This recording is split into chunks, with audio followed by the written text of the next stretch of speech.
Pored bogate kulturno-istorijske zaostavštine, druga asocijacija za Solun, pogotovo u nekim ranijim vremenima, je i shopping. Biće vam dostupni brojni tržni centri,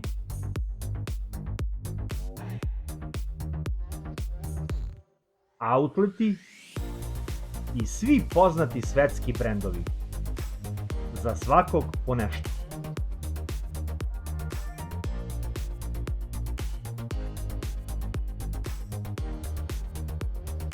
Ono što krasi sam centar Soluna je preko 2 km dugačka čuvena ulica Cimiski, gde se na obe strane ulice nižu prodavnica za prodavnicom i brend za brendom.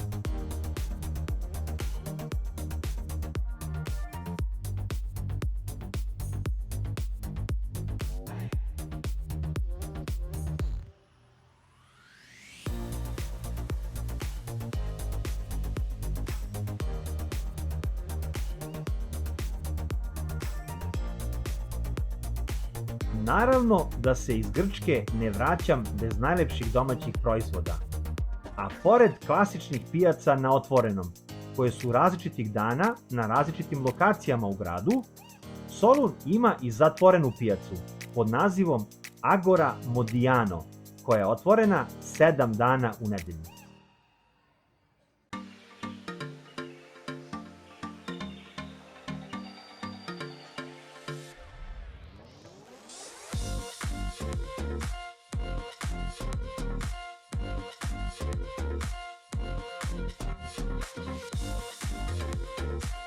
Odmah preko puta je još jedna pokrivena, ali na otvorenom, pijaca Kapani.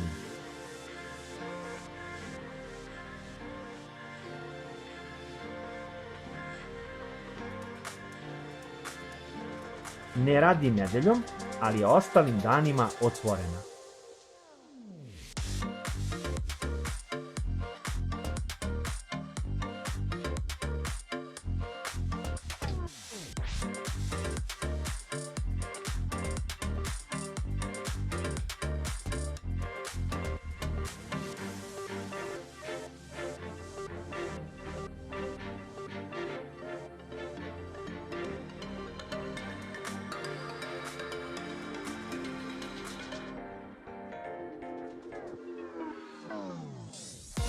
Nedaleko od njih je još jedna zatvorena pijaca, i to iz 15.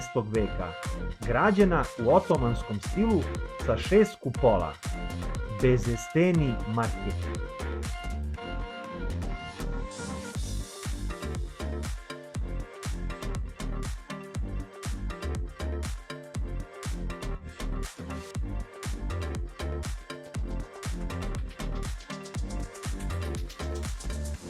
Ne zna se broj kafića, restorana, poslastičarnica, sve lepše od lepših, ali ono što sigurno ne treba propustiti kada ste u Solunu je ovaj brod pretvoren u kafić.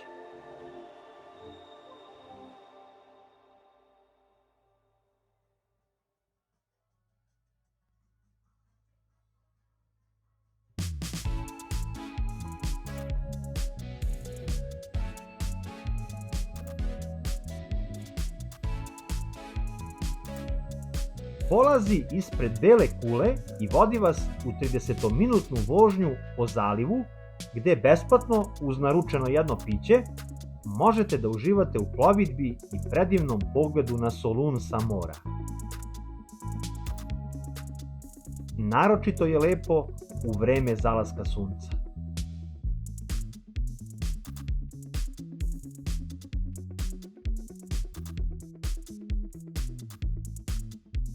Grčka tradicionalna jela, najlepši gyros, odlična lokalna piva i vina, kao i pravu domaću grčku atmosferu, možete da iskusite u četvrti Soluna pod nazivom Ladadika, koja se nalazi preko puta luke u Solunu i koja je dobila naziv po ulju, jer se na tom mestu nekada nalazila velika pijaca maslinovog ulja.